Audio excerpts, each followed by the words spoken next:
Dear students, very good morning to all of you. Myself, Dr. Suman Sharma, and today we will discuss the thiols. Thiols क्या होते हैं? Thiol इसको हम मर्क्यूप्टेन भी कह सकते हैं या इसको हम थायो अल्कोहल्स भी कह सकते हैं। अब इसका जनरल फॉर्मूला क्या होता है? RSH, right. अल्कोहल के समान ही ये होते हैं और इसके अंदर OH समूह के ऑक्सीजन के स्थान पर सल्फर परमाणु उपस्थित होता है, इसलिए हम इसको थायोल कहते हैं। अब इसका जनरल मेथड ऑफ प्रिपरेशन क्या है, किस तरह से इसको हम बनाते हैं? पहला है एल्काइल हैलाइड और पोटेशियम एल्काइल सल्फेट से। क्या रिएक्शन होती है? जब एल्काइल हैलाइड की रिएक्शन पोटेशियम सल्फेट के साथ की जाती है तो हमको इथेन थायोल मिलता है और पोटेशियम क्लोराइड अवशेप के रूप में अलग हो जाता है। CH3CH2Cl react with KSH gives CH3CH2SH plus KCl। दूसरी रिएक्शन क्या है? CH3O SO2OK plus KSH। यहाँ पर हमको क्या मिलता है? मीथेन थायोल और पोटेशियम सल्फेट अलग हो जाता है।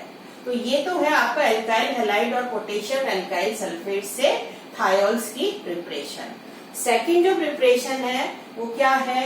थायोल्स को हम ग्रिग्नॉर्ड रिएजेंट या ग्रीनयार्ड अभिकर्मक से भी बना सकते हैं। क्या है ये रिएक्शन? RMgX, ये है ग्रिग्नॉर्ड reagent, react with sulfur and gives addition product। addition product है RSMgX, योगोत्पाद बनता है और फिर इसका हाइड्रोलिसिस होता है और हमको थायोल्स मिलते हैं एंड MgOHX अलग हो जाता है, राइट। फिर आती है थर्ड जो है मेथड ऑफ प्रिपरेशन, क्या है? Alkyl disulphide. Alkyl disulphide से भी थायोल्स बनाए जा सकते हैं। ये रिएक्शन हमने लिख रखी है यहाँ पर RSSR। इसकी जब 2 मोल्स ऑफ हाइड्रोजन के साथ रिएक्शन की जाती है in presence of zinc and sulphuric acid, तो यहाँ पर 2 मोल्स ऑफ थायोल्स बन जाते हैं। ठीक है, तो ये जो प्रिपरेशन है ये है एल्काइल डाई सल्फाइड से थायोल्स का बनना। फिर क्या है? हम एल्कीन से भी इनको बना सकते हैं। एल्कीन से की रिएक्शन जब H2S के साथ करी जाती है तो हमको ये रेले निकल की प्रेजेंस में होती है और 673 केल्विन पर करी जाती है तो भी हमको थायोल मिलता है। यहाँ पर हमने रिएक्शन देकर बता रखा है CH3CH double bond CH2। Propene की जब रिएक्शन H2S से करवाई जाती है in presence of Raney nickel and 573 kelvin, तो हमको प्रोपेन 1 थायोल और प्रोपेन 2 थायोल मिलता है, राइट। फिर इसके अंदर जो है यीस्ट की उपस्थिति में भी थायोएल्डिहाइड का जैव रासायनिक अपचयन कराने पर भी थायोल्स मिलते हैं। ठीक है, ये यूनिक रिएक्शन है थायोल्स को बनाने की कि यीस्ट की प्रेजेंस में थायोएल्डिहाइड का जब बायोकेमिकल रिडक्शन होता है तो भी हमको थायोल्स मिलते हैं। ये रिएक्शन हमने शो कर रखी है। क्या है ये reaction? RCHS plus 2H in presence of east, यहाँ पर हमको RCH2SH यानी थायोल्स मिलते हैं। तो ये तो क्या है? General method of preparation of thiols, thiols को कैसे बनाया जाता है। और भी बहुत से मेथड हैं जिनके द्वारा हम थायोल्स को बना सकते हैं। फिर आती है इसकी प्रॉपर्टीज। थायोल्स की क्या क्या प्रॉपर्टीज होती है? तो थायोल्स जो है उसका फर्स्ट जो मेंबर है वो क्या है? Methane thiol. मीथेन थायोल ही एक ऐसा जो है थायोल है जो कि गैस फॉर्म में उपस्थित होता है, यानी इसकी ये जो है वो गैस होती है मीथेन थायोल। और उसके बाद वाले जो सारे थायोल्स होते हैं जैसे ethane thiol, propane thiol, butane thiol और आगे जो थायोल होते हैं जिसमें कि लंबी कार्बन चेन होती है, वो सब रंगहीन वाष्पशील द्रव होते हैं, कलरलेस जो है वोलेटाइल लिक्विड होते हैं, राइट। दूसरा यदि हम देखें इनका अणुभार, तो इनका जो अणुभार है वो कम होता है इन कंपैरिजन टू अल्कोहल, ठीक है। और इसकी जो स्मेल होती है वो क्या है, अरुचिकर गंध होती है। इस स्मेल को अपन जो है वो जो इस स्मेल को अपन जो है वो स्मेल ये जो है वो अपन को सूट नहीं करती है। और तीसरा जो है इसका जो प्रॉपर्टी है वो क्या है कि थायोल्स को यदि कहीं पर भी गैस का लीकेज हो रहा होता है तो वहां पर जो है वो प्राकृतिक गैस के साथ इसको जब मिलाकर गैस के रिसाव का पता भी लगा सकते हैं, वहां पर भी थायोल्स को काम में लिया जाता है। फिर दूसरा है इसका जो बॉइलिंग पॉइंट होता है वो कम होता है in comparison to alcohols, right.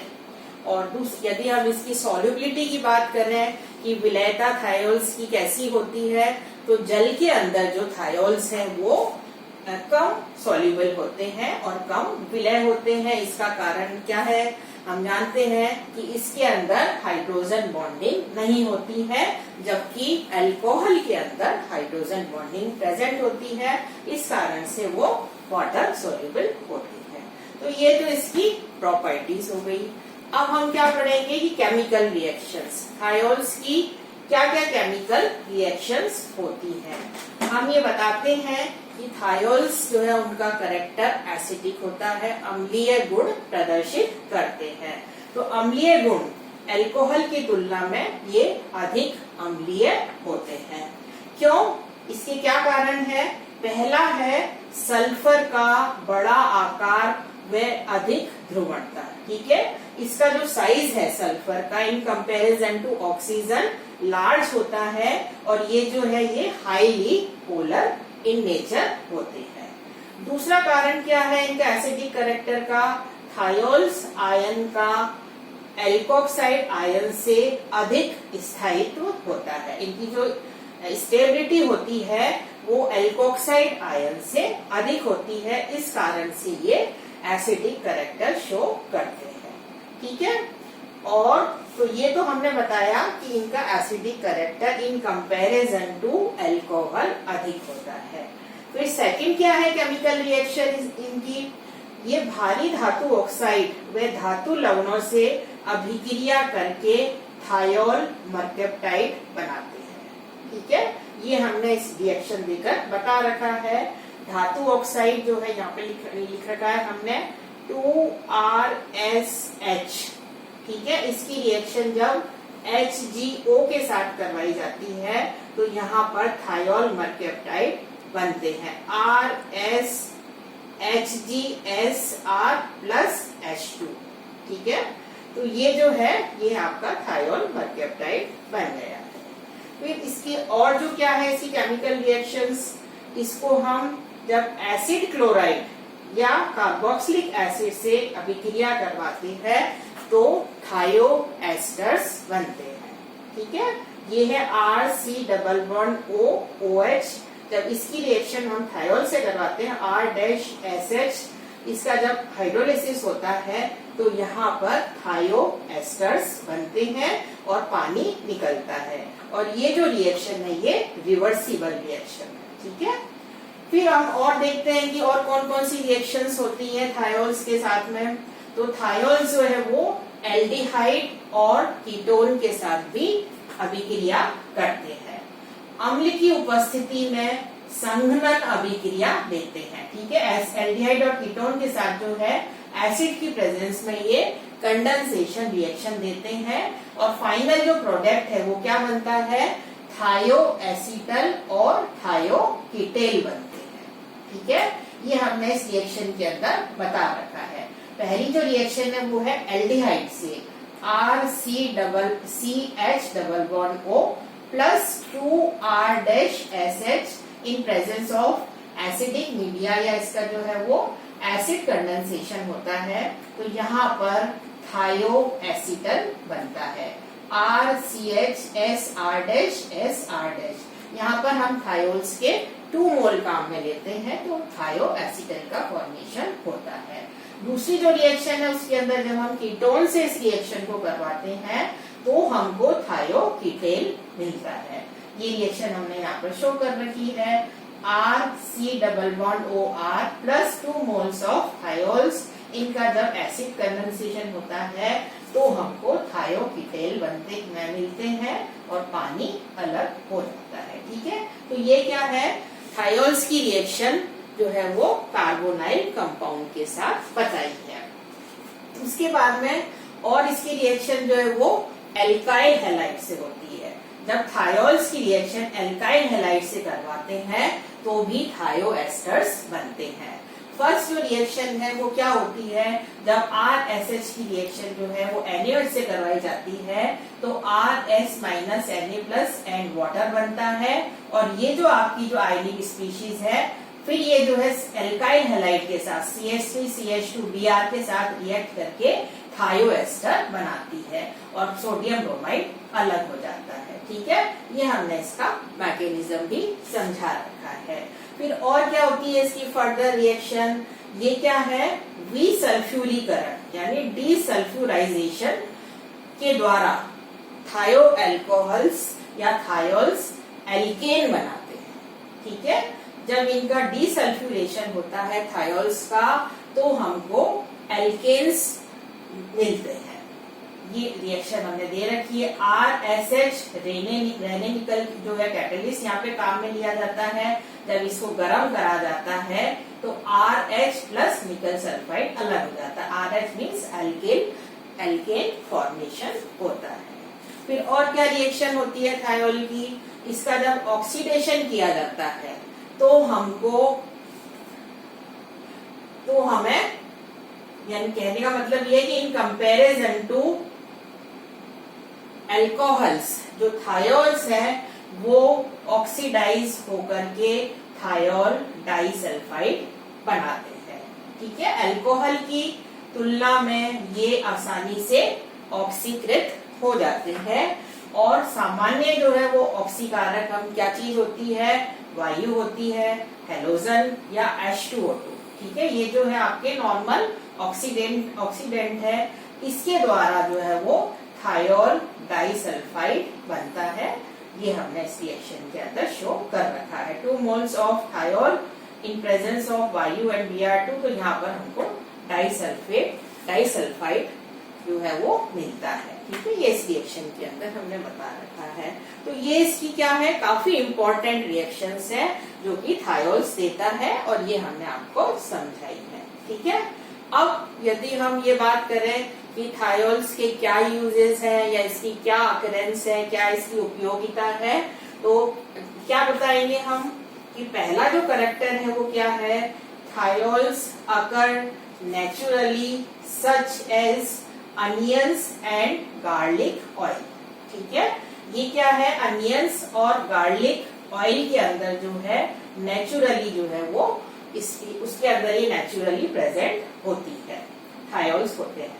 तो thiols are often found in petroleum pulps and paper industries. ये कहाँ पे और मिलते हैं, पेट्रोलियम के अंदर, पल्प के अंदर और पेपर इंडस्ट्रीज के अंदर भी इनका यूज होता है। तो thiols are strong irritants and can be toxic at high concentration and can cause nausea, vomiting, coughing and lung irritation।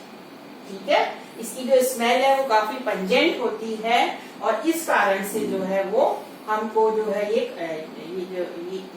जो है ये सारी जो possibility, nausea, vomiting, coughing and lung जो है इन्फेक्शन, इसके जो है वो चांसेस होते हैं, इसलिए हम इसकी स्मेल को अवॉइड करते हैं।